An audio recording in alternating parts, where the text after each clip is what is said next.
చంద్రబాబు అభిమానులకు మనవి, కాదు హెచ్చరిక, కాదు కాదు అంటూ అవేవో శబ్దాలు వస్తున్నాయి. చరిత్రలు తిరగరాసిన తెలుగుదేశం పార్టీ ఎన్టీఆర్తో విభేదించి కొత్త బోర్డు పెట్టుకున్న 18 ఏళ్ల తర్వాత ఇటువంటి శబ్దాలు గట్టిగా రావడంలో ఆశ్చర్యమేమీ లేదు.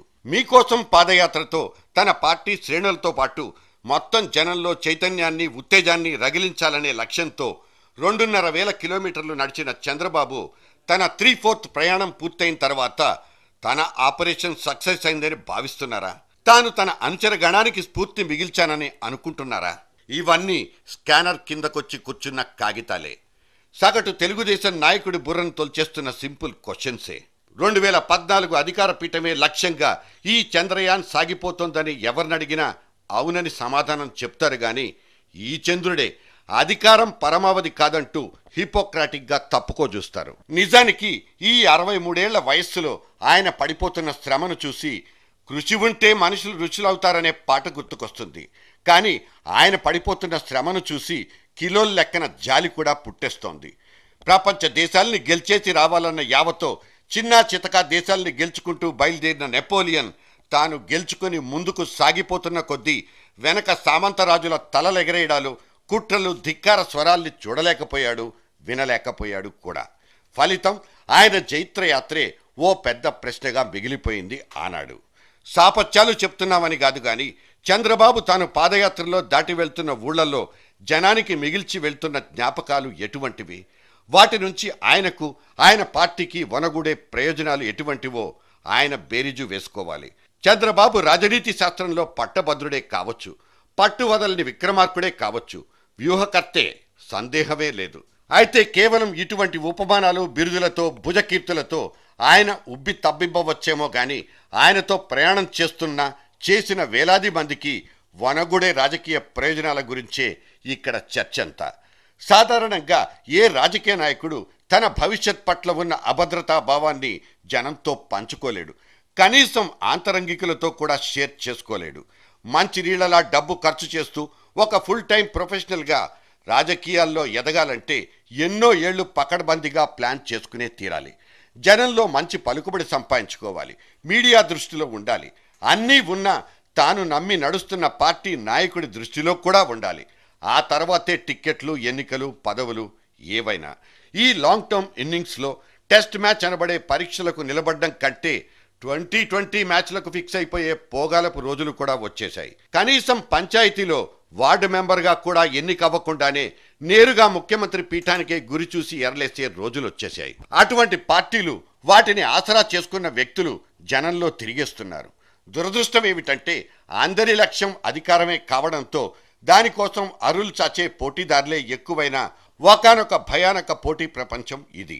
గెలిచినోడే గొప్పోడు, వాడికి కాంపిటేటివ్ ఎన్వైరన్మెంట్లో స్పోర్టివ్ స్పిరిట్ ఉందా లేదా అనే దానికంటే అసలు వాడు గెలిచాడా ఓడాడా అన్నది మాత్రమే ముఖ్యమై కూర్చుంది. ఇక్కడ చంద్రబాబు పార్టీ విషయానికి వస్తే ఆయన పదవిలో లేని ఈ 9 ఏళ్లలో కొత్త తరం ప్రవేశించింది. పాత వాళ్లలో పోయినోళ్లు పోగా మిగిలిన సూపర్ సీనియర్స్ సెకండ్ లెంత్ లీడర్లతో వాళ్లు పోటీ పడాలి. పై వాళ్లకే అవకాశాలుంటాయో లేదో తెలియనప్పుడు తమకెటువంటి ఛాన్స్లుంటాయో ఈ కొత్త రకం రాజకీయ ఔత్సాహికులకు ఎవరు భరోసా ఇవ్వాలి? పైగా 4 కాలాల పాటు కష్టపడి ఓర్పుతో పదవి కోసం వేచుండాలనుకునే తరం మాత్రం కాదిది.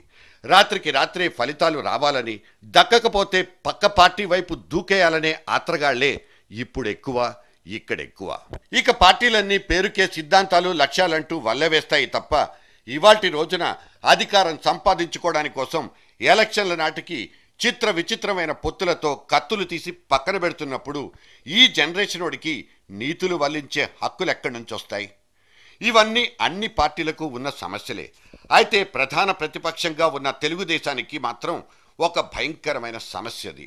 ఎప్పటికప్పుడు ఎవరికి టికెట్ ఇవ్వాలనే పరీక్షలో ఈ చంద్రబాబు 100కి కనీసం 50% మార్కులతో పాస్ అవ్వకపోతే మళ్లీ మొదటికే. మొన్నటి రోజున 2 ఎమ్మెల్సీ సీట్ల కోసం అరులు చాచిన వాళ్ల సంఖ్యంతో పొందలేకపోయిన వాళ్లు అలక పాన్పులెక్కి కూర్చుంటే బుజ్జగించలేకపోయి సతమతమైన బాబు తన పాదయాత్ర తెచ్చిన కాళ్ళనొప్పుల కంటే ఆచావహుల అలకలతో తెచ్చుకున్న తలనొప్పి ఎక్కువంటే దాన్నెవరైనా కాదనగలరా?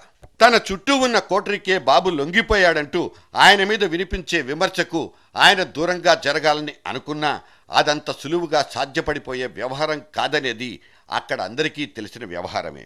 ఒక జిల్లాలో మొన్నటి సహకార ఎన్నికల్లో మొత్తం అందరు అభ్యర్థుల్ని దగ్గరుండి కష్టపడి గెలిపించుకున్న ఒక సీనియర్ నాయకుడు తీరా ఫలితాలు వచ్చిన తర్వాత మావాడే చైర్మన్ కావాలంటూ మరో నాయకేశ్వరరావు పట్టుపట్టడంతో సరే అలాగే కానివ్వమంటూ బాబు గ్రీన్ సిగ్నల్ ఇవ్వడాన్ని ఈ కష్టపడ్డవాడు జీర్ణించుకోలేకపోయాడు. సుదీర్ఘకాలం అధికారంలో లేని ఒక ప్రాంతీయ పార్టీ నిలదొక్కుకోవాలంటే ధనబలం అవసరమైన రోజులివి. బాబు కూడా అటువంటి స్పాన్సర్లను కొంతమందినైనా ఒళ్ళు దగ్గర పెట్టుకొని కాపాడుకుంటున్న దృశ్యాలు పెద్దగా శ్రమ పడకుండానే మనకు కనిపిస్తాయి. అయితే ఈ ప్రక్రియ మూలంగా నష్టపోయిన వాళ్ళంతా పార్టీకి పట్టుగొమ్మల్లాంటి వాళ్ళని, వాళ్లను కాపాడుకోవాల్సిన అవసరాల్ని బాబు బహు మొండిగా మర్చిపోయి ముందుకెళ్లిపోతున్నారనేది అస్మదీయుల విమర్శ. కడుపు మంటతోనో ఇంకో దాంతోనో ఒక వీరభద్రుడు దాడికి పాల్పడితే అందరూ ఆయన్ను తప్పుపట్టేశారు. కానీ దాడి వీరావేశంలోనూ ఒక పరమార్థం లేకపోలేదు. ఆయన అన్నట్లు బాబుగారి పాదయాత్ర 2000 కిలోమీటర్లు ముందుకు నడిచినా పార్టీ పరిస్థితి మాత్రం 4000 కిలోమీటర్లు వెనక్కి తన్నేస్తోంది. తెలిసి ఒకసారి, తెలియకుండా ఇంకోసారి ఆయన తప్పులో కాలేసి పారేస్తుంటే ఆయన్ను, ఆయన పొలిటికల్ ఇంజనీరింగ్ని నమ్ముకున్న తెలుగు తమ్ముళ్లకు మాత్రం తిక్క పుట్టేస్తోంది.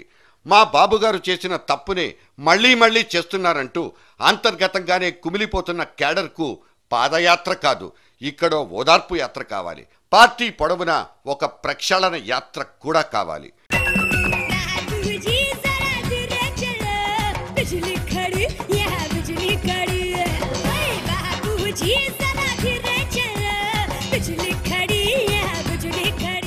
మైలురాళ్లు మీద పడిపోతున్నాయి. భద్రం బాబు.